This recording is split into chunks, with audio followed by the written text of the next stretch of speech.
Hello, my name is Lucy Connell and I'm part of the Respect Project. I'd like to introduce Doctor Sarinda Millar, consultant paediatrician, paediatric diabetes lead in the Southern Trust, clinical director, diabetes clinical champion and mother of 3 lively boys. I'd just like to start off by thanking you for being here. I really appreciate it. My pleasure. Will we begin? Yep. So Sarinda, what is your first memory of wanting to be a doctor? Did you get a doctor set when you were younger, or was there something else that inspired you?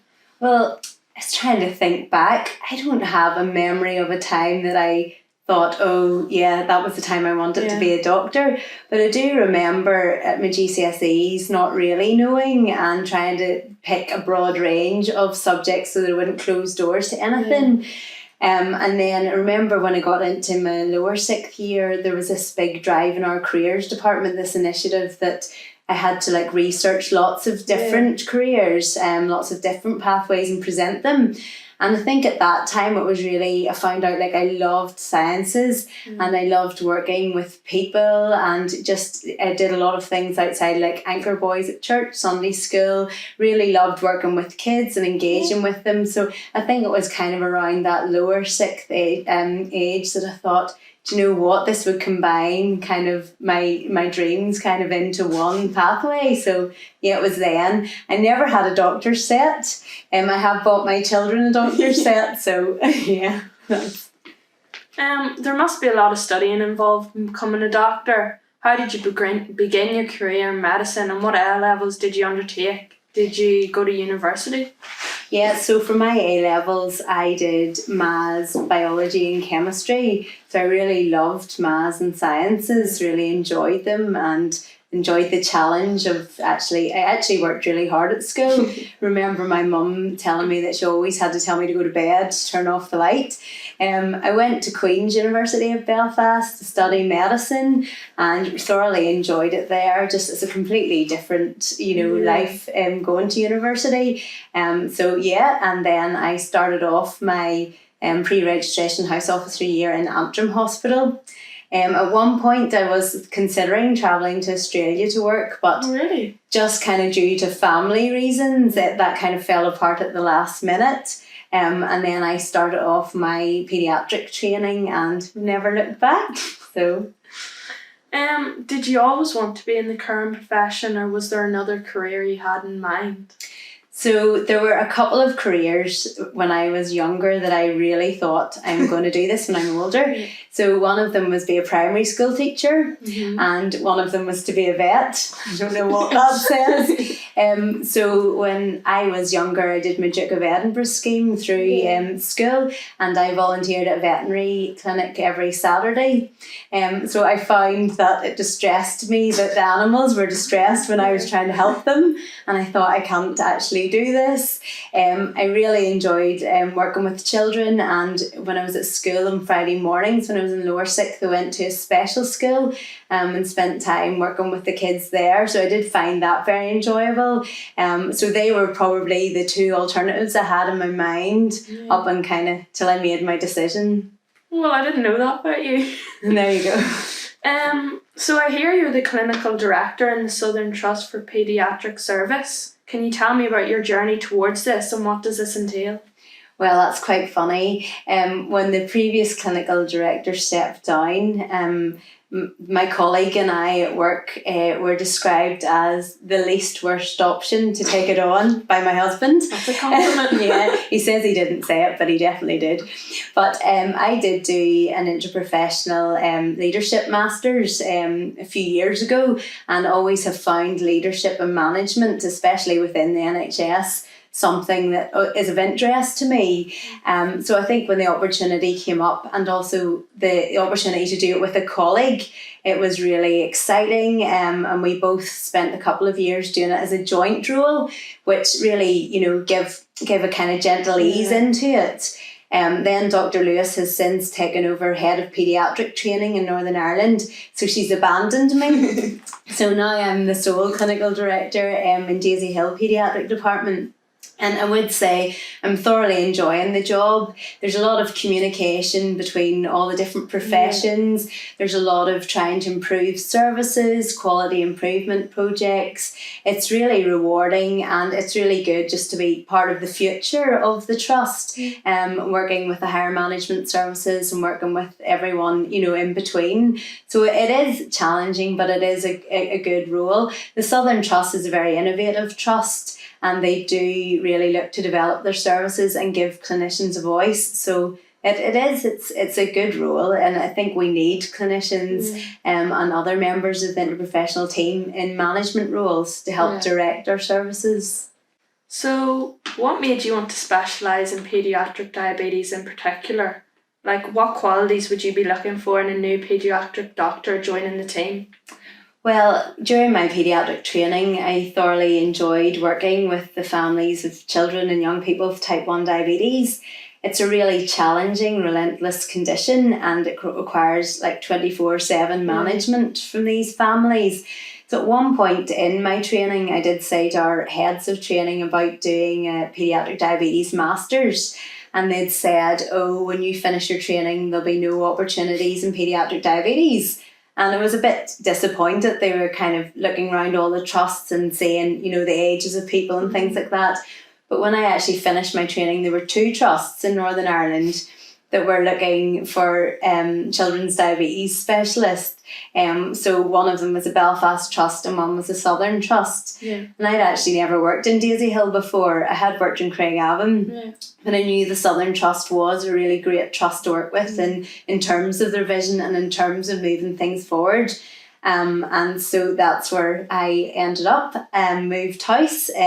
My husband's an anaesthetist, and his dream job was to be in the Southern Trust, and it all kind of worked out for us. And as you know, the paediatric diabetes team in the Southern Trust is second to none. And it's a really great team to be part of. Yeah. The second part of your question, what would I look for in a doctor to join the team? I would want someone who could come into that team and be a part of it, to be a good communicator, to value and respect the specialist opinions of the other team members, because each person in that team has so much to give and so much to offer. And I think that's why we work so well together, because we recognise that we are a team and that we are able to help each other. And ultimately, they can't be a judgmental person. Yeah. They need to be supportive. They need to understand what these families are having to deal with, and they need to be totally committed and dedicated to the service and to making it better for them. Mm-hmm. Well, that's what you want from your doctor anyway, wouldn't you? Yep. So I'm aware that type 1 diabetes is on the increase. What signs, symptoms should you watch out for? Yes, so thanks for that question, Lizzie, because type 1 diabetes is an autoimmune condition, and I think the general public aren't really aware of what it is. It is a totally different condition to type 2 diabetes, and they're often mixed up. So since COVID, we have seen a huge increase in the number of children and adults with type 1 diabetes. And we've been trying to raise awareness, because you can get really sick if you don't get diagnosed in time. So we're trying to prevent that. So there was a campaign out for the 4 T's. Okay. So if you notice you or your child are more thirsty than normal, if you're running to the toilet to pass urine more than usual, if you're more tired than usual, or if you're losing weight, if you're thinner, any of those things, you need to go to your doctor. And it's a simple finger prick blood glucose test that can give you the answer. So we want people to recognise those symptoms early and to get tested, so that we can, intervene before anybody gets too sick. Yeah. Well, that's good to know. In relation to diabetes, how successful is the parent support group, Tedcat, and what sort of work do they do?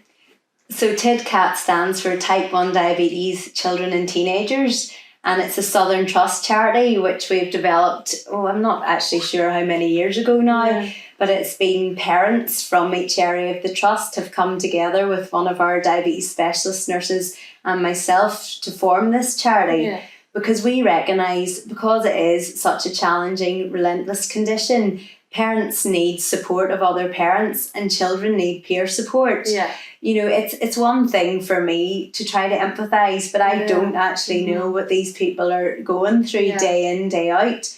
but to meet up with other families and other children who are having to do the same things, who are having to check their blood glucose levels, who are having to inject insulin every time they eat, who are having to count carbs, who can't just be spontaneous. You know, they can support each other and help each other. So the main thing we've been doing is organising events to get the families together, to give them an opportunity to develop these relationships and the peer support. Okay, well, I suppose then they make good connections, form bonds and stuff like that. Exactly. As we know, working with the health sector is very stressful. So what's the most challenging and rewarding part of your job? Well, I would say the challenging part is, you know, when you have a really sick baby or child and you have very understandably stressed and anxious parents, and you are wanting to 100% do your best for that baby or child and that family, that can be quite stressful in the acute situation. And I suppose being out of hours, being in the middle of the night can make it even more stressful because you feel more alone. I would say that the paediatric department in Daisy Hill Hospital, the nurses are fantastic. Everyone works to support each other. You know, there's such respect among everyone, and everyone is of the one goal to just make everything as best as it can be for the patients. But I would say that's a challenging when you've an acutely sick child. That can be really difficult. The rewarding thing I find is just working within the teams I'm working in. So I work in the type 1 diabetes team with specialist dietitians, specialist nurses, psychologists, secretaries, we've got healthcare workers, we've got a range of people working within our services, and they're all fantastic and just do their best for their families. And again, as I said, the nurses in Daisy Hill are second to none and just are so caring and empathetic. Yeah. So other than your work as a doctor, I know you're involved in the Hope and Light charity. Would you tell me some more about that and how you got involved? Yes, so I was mentoring a young girl several years ago, and we were reading a book about human trafficking and sex slavery. And just as I was reading the book, I was really challenged, thinking, what could I do? Is there anything, because, you know, it's happening right here before our eyes, you know. So I looked into International Justice Mission. Is there anything I could do voluntarily? And then just around that time, Laura Rainey, who founded Hope and Light charity, came to speak at one of our young ladies meetings about the work. Really? And I was just like, I couldn't believe it, because it had been really in my mind, what can I do to help these? You know, I was identifying with women, you know, thinking, how are they doing this day in, day out?